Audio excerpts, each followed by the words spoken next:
आइए students move करते हैं क्वेश्चन नंबर 14 की तरफ कि जिसमें आपको क्लोरीन के सैंपल की इलेक्ट्रॉनिक कन्फिग्रेशन बतानी है जो कि आइसोटोप्स के सैंपल हैं। देखिए स्टूडेंट्स, क्लोरीन के दो आइसोटोप होते हैं 1735 और क्लोरीन 1737। तो आपको इन दोनों की इलेक्ट्रॉनिक कन्फिग्रेशन बतानी है। Right the electronic configuration of each isotope of chlorine जिसका एटॉमिक नंबर होगा 17। देखिए स्टूडेंट्स, एटॉमिक नंबर पे डिपेंड करती है इलेक्ट्रॉनिक कन्फिग्रेशन। एटॉमिक नंबर दोनों का 17 है, इसका मतलब दोनों के पास 17 इलेक्ट्रॉन्स होंगे।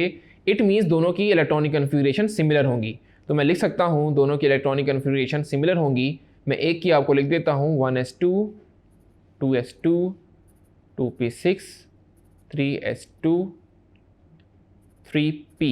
टोटल इलेक्ट्रॉन काउंट कर लें, 2 + 2 4 + 6 10 + 2 12 + 5 17। तो इस तरीके से आप क्वेश्चन नंबर 14 को इजीली सॉल्व कर सकते हैं। Thank you.